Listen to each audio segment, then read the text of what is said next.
अब आप सोचिए कि शिकवा इतनी लंबी कविता है कि 6 लाइन का एक बंद और ऐसे 31 बंद हैं उसमें, इतनी बड़ी कविता है। तो अब ये तो इतनी तो सुनाना संभव नहीं, मैं कुछ आपको सुनाऊंगा, वो सुनाऊंगा जो सर्वधर्म संभाव पे अब इनके क्या विचार हैं वो जानने के लिए। तो सुनिए, वो यहां से शुरू करते हैं। तो पहला बंद सुनिए आप।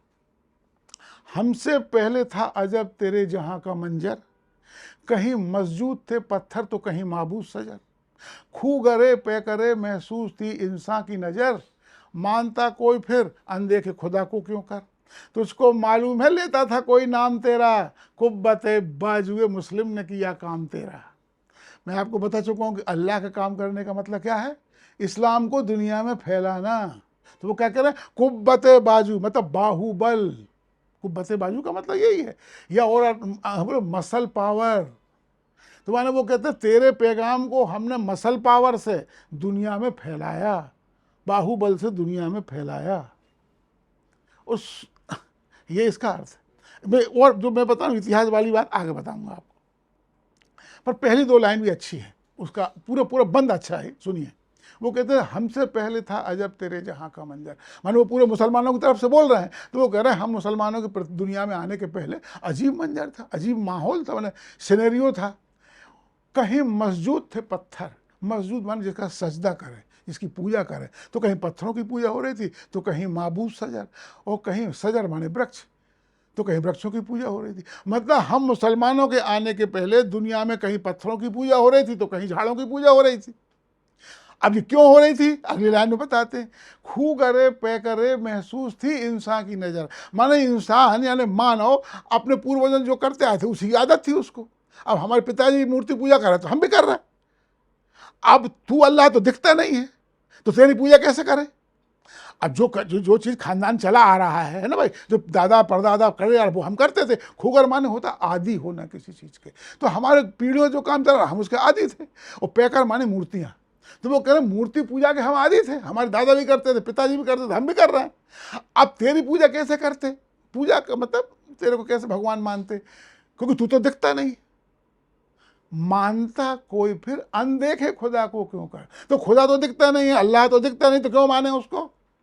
और रही बात मूर्ति पूजा की, तो वो हमारे खानदानी काम था, हमारी पीढ़ियों से चला आ रहा था। खू करे पे करे महसूस थी इंसान की नजर, मानता कोई फिर अनदेखे खुदा को क्यों कर। तो अनदेखे खुदा कोई नहीं मानता था, फिर कैसे माना, तुझको मालूम है लेता था कोई नाम तेरा। ये भगवान से बोल रहे हैं, तुझको मालूम है लेता था कोई नाम तेरा, कुब्बत बाजुए मुस्लिम ने किया काम तेरा। फिर हमने बाहुबल से मसल पावर से दुनिया को ये आदत डाली थी तेरा नाम लें, माने मुसलमान बन जाएं, यही है उसका।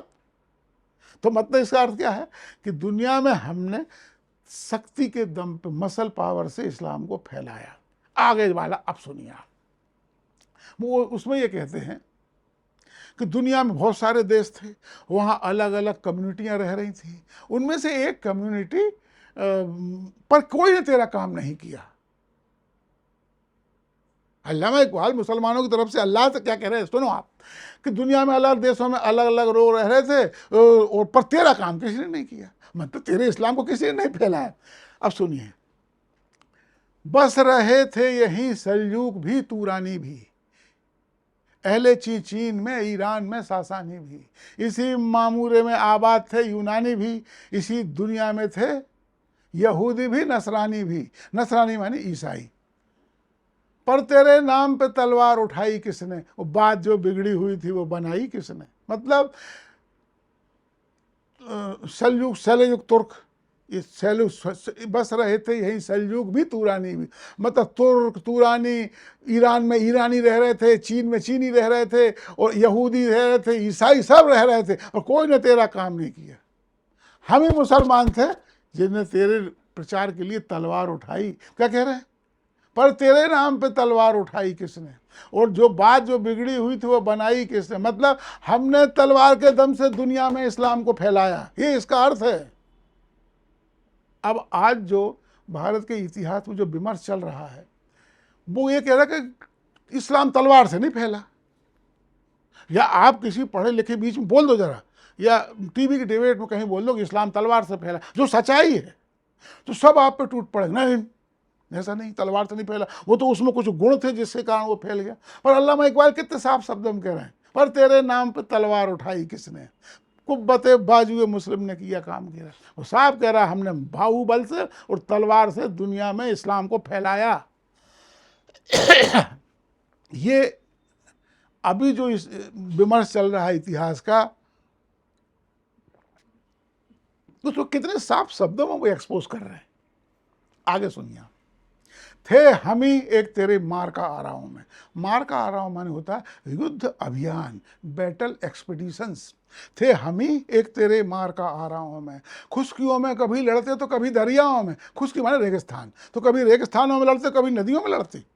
थे हम ही एक तेरे मार का आराओं में, खुशकियों में कभी लड़ते तो कभी दरियाओं में, और दी अजाने कभी यूरोप के कलीसियाओं में, तो कभी अफ्रीका के तपते हुए सहराओं में।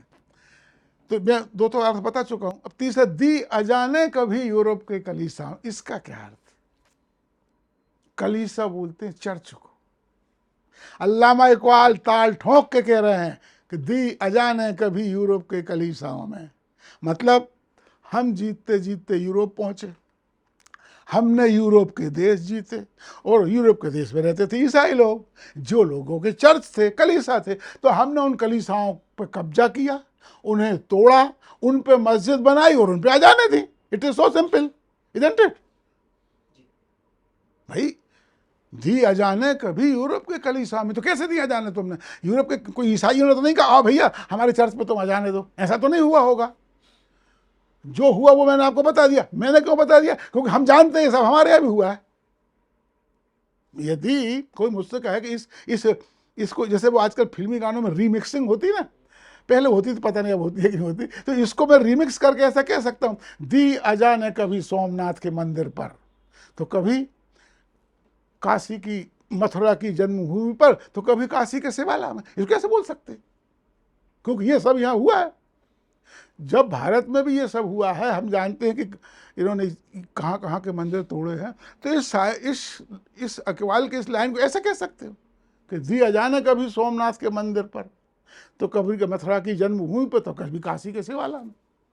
ये सब यहाँ भी हुआ है। इकबाल कितने साफ शब्दों में कह रहे हैं कि हमने दूसरों के धर्म स्थल तोड़े और उनको मस्जिद बनाई और उन पर अजाने दी। पर हमारे यहाँ क्या चलता है इतिहास? नहीं, मुसलमानों कोई मंदिर नहीं तोड़ा। और कुछ लोग तो ये कहते नहीं, इस्लाम ये नहीं सिखाता, इस्लाम तो ये सिखाता है दूसरे धर्मों का सम्मान करना। अल्लामा क्या कह रहा है?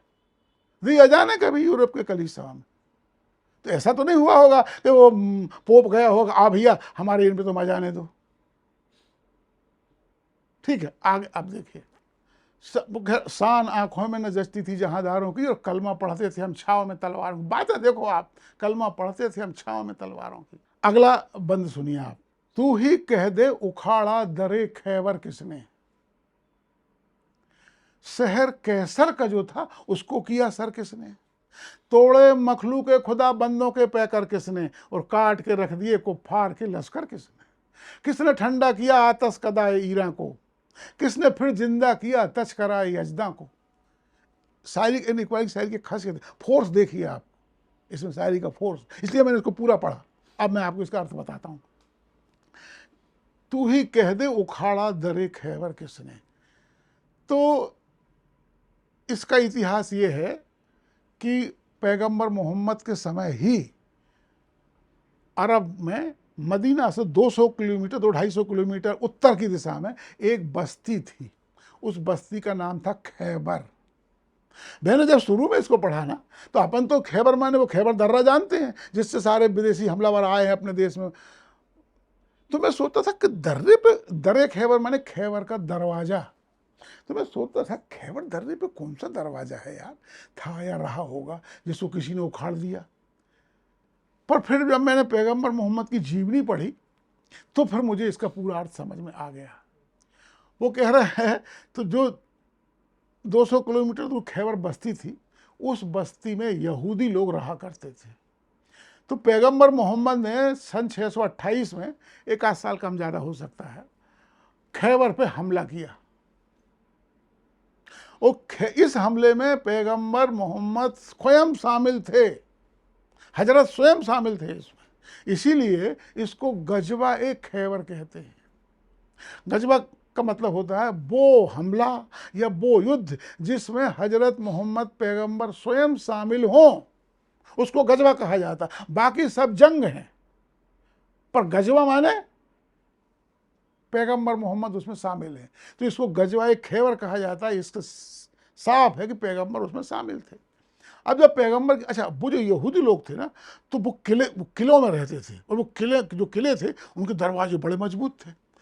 वो किलों के, जब पैगंबर की सेना काफ़ी कोशिश करती रही, वो किले के दरवाजे को नहीं तोड़ पाई, तो कहते हैं कि एक बार उन्होंने पूछा कि अली कहाँ है।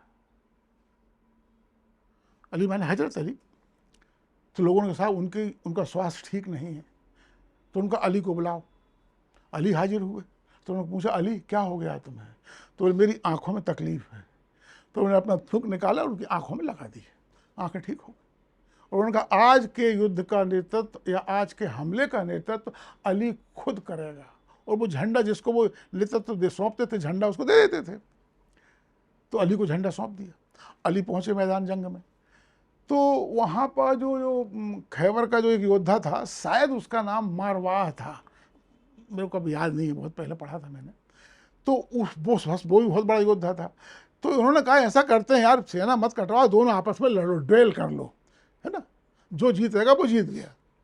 तो अली और मारवाह का ड्वेल हुआ, अली ने उसको मार डाला।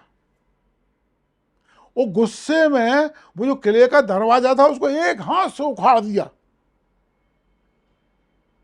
वो कहते हैं दरवाजा इतना वजनदार था कि एक बार में 25 आदमी भी उसको नहीं उठा सकते थे। इतिहास की इस घटना को इस शायरी में याद किया जा रहा है। अब सुनिए फिर से, तू ही कह दे उखाड़ा दरे खैबर किसने। अब मैं समझता हूं आपको समझ आ गया होगा इसका।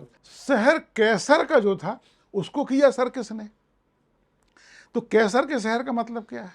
पहले तो कैसर का अर्थ समझ लीजिए। रोम के राजा को बोलते थे सीजर। उस सीजर को ही अरबी भाषा में कैसर बोलते हैं।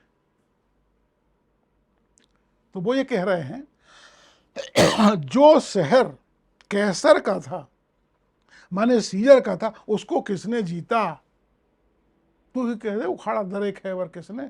शहर जो कैसर का था उसको किया सर किसने? तो एक शहर था कॉन्स्टेंटिनोपोल, वो ईस्टर्न रोमन एम्पायर की राजधानी थी। आजकल वो इस्तांबुल कहलाती है। ये मुसलमानों ने जहां भी गए हैं सब जगह शहरों के नाम बदले। आपने देश में तो अपने को मालूम ही, अगर से वो बातें दबा दी, कोई नहीं कहता। इस औरंगजेब ने मथुरा का नाम बदल के इस्लामाबाद कर दिया था। ये मंदिर तोड़ने के बाद, कृष्ण जन्मभूमि को तोड़ने के बाद इसका नाम इस्लामाबाद था। और काशी का मंदिर तोड़ने के बाद उसका नाम मोहम्मदाबाद रख दिया था। पर वो तो हिंदू नहीं माने, कहे हमारे सदियों से तीर्थ, हम क्यों यार मोहम्मदाबाद बोले। तो वो मथुरा काशी बरकरार रहे, पर इन्होंने सब जगह ये किया, वहाँ जाके उसका नाम इस्तांबुल कर दिया। तो सन 1543 में या कुछ ऐसे, या 1453 में, ऐसा कुछ है, मुझे याद नहीं, 1453 मान लो। 1453 में इन टर्कों ने हमला किया। जो देश आज टर्की है ना, इसका पहले नाम अनातोलिया हुआ करता था। तो तुर्कों ने अनातोलिया पे हमला किया। तुर्क मुसलमान हो चुके थे, उसके पहले कन्वर्ट हो चुके थे, और अनातोलिया को जीत लिया। और अनातोलिया की राजधानी जो कॉन्स्टेंटिनोपोल थी उसको भी जीत लिया। और इसी कॉन्स्टेंटिनोपोल में हेजिया सोफिया का गिरजाघर था। उसी हेजिया सोफिया के गिरजाघर को मस्जिद में बदल दिया और उस पर अजानें दी। अब आप याद करिए, वो कहते हैं ना, दी अजानें कभी यूरोप के कलीसाओं में। यही था वो हेजिया सोफिया का गिरजाघर या कलीसा, जिसको आपने जीता, उसको मस्जिद में बनाया और वहां अजानें दी।